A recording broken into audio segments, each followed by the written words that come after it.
What's the difference between Piers Morgan and a MAGA Republican? Not very much. I was watching Piers Morgan's panel after Donald Trump's inauguration. They were talking about some of the things that he said. He had people like Anna Kasparian, Billy Bush, and former Congressman Joe Walsh on to talk about it. And Piers Morgan, within the same panel, the same segment, claimed to be a centrist, a classical, old school liberal, while also simping for Donald Trump.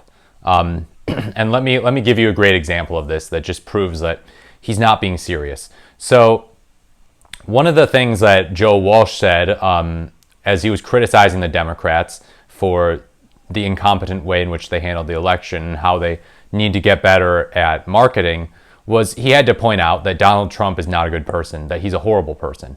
And it's not really a controversial thing to say, let's face it. Do people really think politicians are amazing human beings? Not necessarily. There are plenty of people who voted for Joe Biden in 2020 who would probably admit that he's a weird, lousy person, that he's kind of creepy, that his sniffing women is inappropriate. So, not really a big deal to say that he's a horrible person. You could still think that Trump is a horrible person and have voted for him and even like his policies. It's totally possible. But that's not enough for Piers Morgan. Centrist, old school liberal Piers Morgan had to jump in to defend the honor of Donald Trump. He said, well, I know Donald Trump, actually, and I would say that he's a good guy. And one of the words that he used to describe Trump, get this, you can't make this up, was loyal. Loyal. A man who cheats on his wife, cheated on Melania Trump with Stormy Daniels. There's one person on this planet, if there's one person on this planet, that you should be loyal to. It's your spouse. And Donald Trump failed to do that.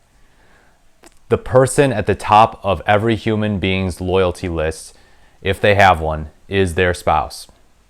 And he failed to do that. This is not a loyal person. No ifs, ands, or buts about it. Period. Point blank.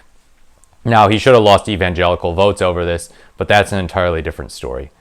That choice of word from Piers Morgan just shows that he's not a serious thinker. He's not a classical liberal. He is very similar to MAGA Republicans. Probably the only difference is that he doesn't think Trump actually won the 2020 election. He has said that before, that Trump did not win in 2020. So credit where it's due on that. But for crying out loud, that is just embarrassing. And you know what I'll say? I'll say the reason that I think that Piers Morgan's saying that is because he feels Trump's a loyal friend to him. Trump makes him feel good, gives him butterflies in his tummy because he's a cool, charismatic celebrity. And that's why he's saying he's loyal. He should have specified that only in the context of as a friend is he loyal. But as a human being, he was disloyal in the worst way possible. He was disloyal toward his own wife.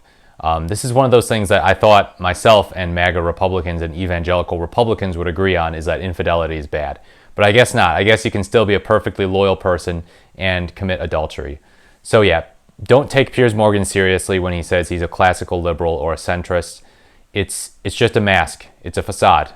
It's meant to get credibility, because if he just went out and said, I'm a MAGA Republican or I'm a conservative, then he'd have a harder time getting guests on his show and he'd have a harder time being defended. But the right gets to use him and say, look, classical liberal Piers Morgan agrees that the left is insane, so the left must be insane. Anyhow, those are just my thoughts. Let me know what you think about Piers Morgan below. As always, please like, comment, or subscribe to the channel. Thank you so much for watching, and I look forward to speaking to you in my next video.